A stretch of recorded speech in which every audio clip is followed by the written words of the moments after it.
Last night, I sat down and tried to make a list of the truly great British bands of the 1980s, bands whose recording and influence would endure.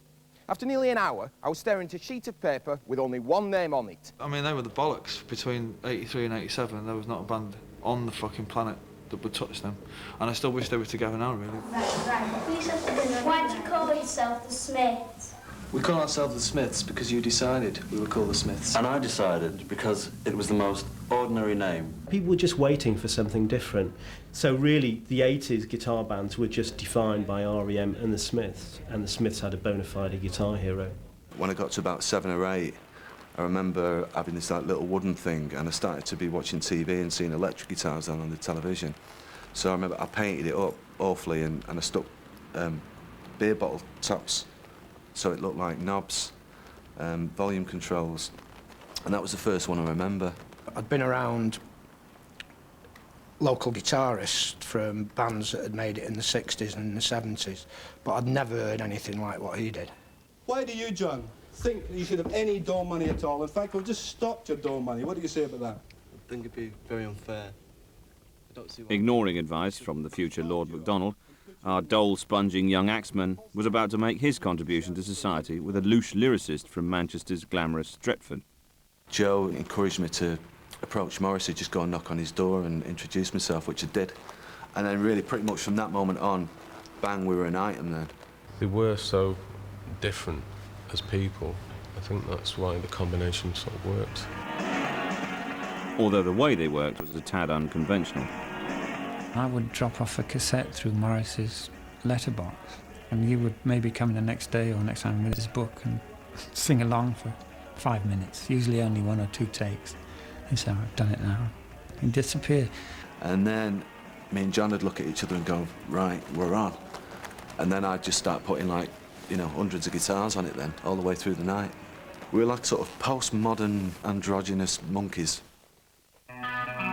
The first top 20 single was, according to the NME, perfect in its détente of tough and tender, and also praised Johnny's spring-heeled periphery riffery. Pretentious, moi. All men have secrets and here is mine, so let it be known. We have been... The song also established the band as style gurus. I think it was What Difference Does It Make had the biggest effect, because that's when he had his polo neck on and his red Gibson 355, and it was like, that's the look. I used to spend most of my time, once I'd got the Smiths albums and the records I wanted, just sitting in front of the video, watching videos and listening to live tapes. That's the only romance I was getting at that time, that's for sure. But to be honest, that's all I needed, and that's all I wanted. And if I hadn't had that relationship with the group, then I know my life would be very different now.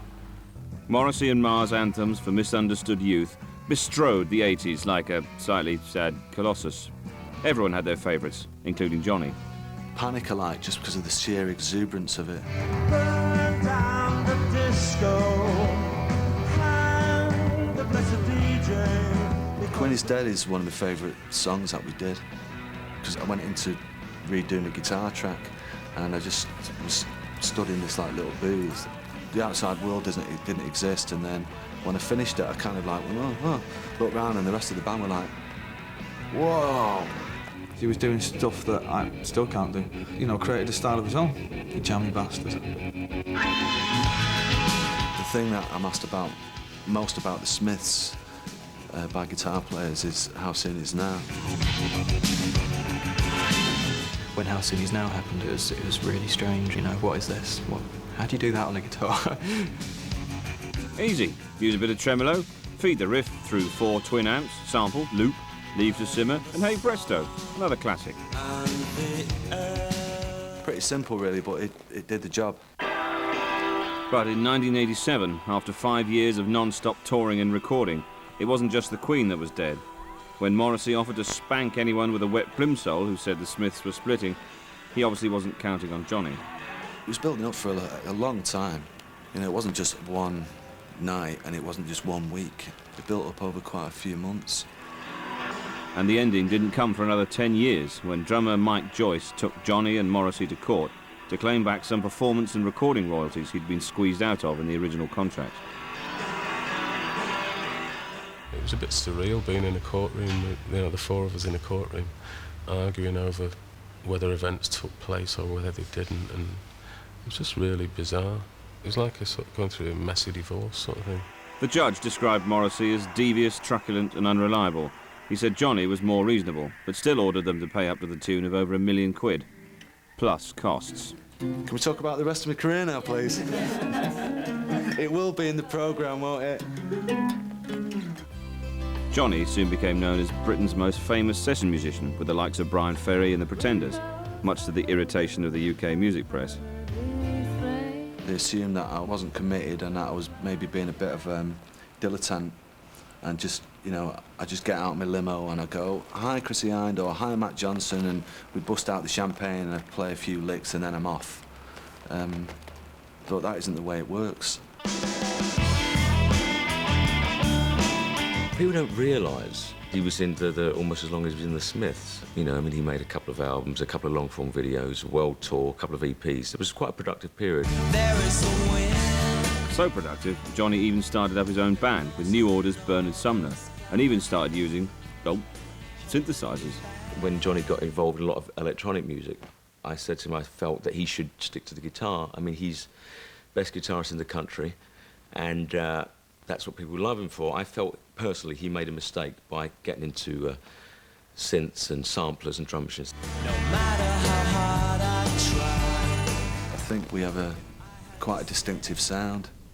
And I think we've done stuff in hindsight that couldn't possibly be New Order, and obviously couldn't be the Smiths. Hey, Johnny. And in his new band, The Healers, he's even taken the shine to a bit of lead vocals. Someone who's been like on the left of the stage for so long, suddenly going up to the microphone and singing. The effect is like a B-movie where in the last scene the little child who can't speak all the way through the film goes, "Mama." Everyone goes, "My God, he can speak."